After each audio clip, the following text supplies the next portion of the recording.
कंबर में सिंध हुकूमत तरफां 16 साल अॻु स्पोर्ट्स कॉम्प्लेक्स जो डिग्री कॉलेज के अहाते में करोड़े रुपयनि की लागत से बुनियाद रखियो हो, जेको ज़िले इंतज़ामिया ऐं ठेकेदार की नाअहली सबब कम रोलड़े जो शिकार है, जंहिं सबब क्रिकेट खेलंदड़ रांदीगरनि के सख्त मुश्किलातुनि सां मुंहुं ॾियणो पइजी रहियो आहे। वधीक तफ़सील वठूं था वीडियो लिंक ते मौजूद कंबर खां एसएस न्यूज़ के रिपोर्टर इख़लाक़ अहमद चांडियो खां।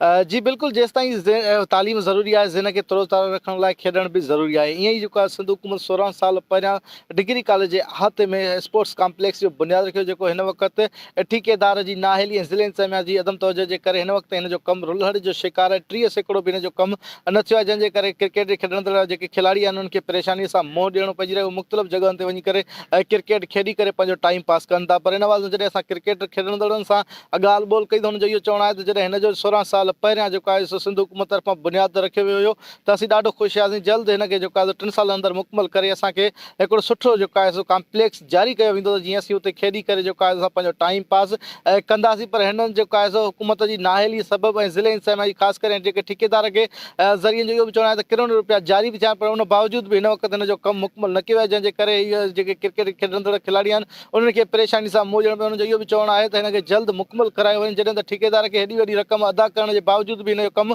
रोलण जो शिकार है, जेको असांजी सम्झ खां ॿाहिरि आहे। उनजो इहो बि चवणु आहे त हिनखे जल्द मुकमल करायो वञे। हिते जेको आहे सो जेके हिते जानवर ॿधिया था वञनि, गॾु हिते जेको आहे सो ॿधा था वञनि अंदरि, पर हुनजो हिन वक़्तु कमु जारी न थियो आहे। हुनजे करे हिननि जो इहो बि चवणु आहे त हिनखे जल्द कमु मुकमल करायो वञे, जीअं असांखे परेशानी सां मुंहुं ॾियण जो पए। अहिड़ी जेको आहे सो हिकिड़ो सुठो जेको आहे शहर जे लाइ बि स्पोर्ट्स कॉम्प्लेक्स हिकिड़ी सुठी शइ आहे।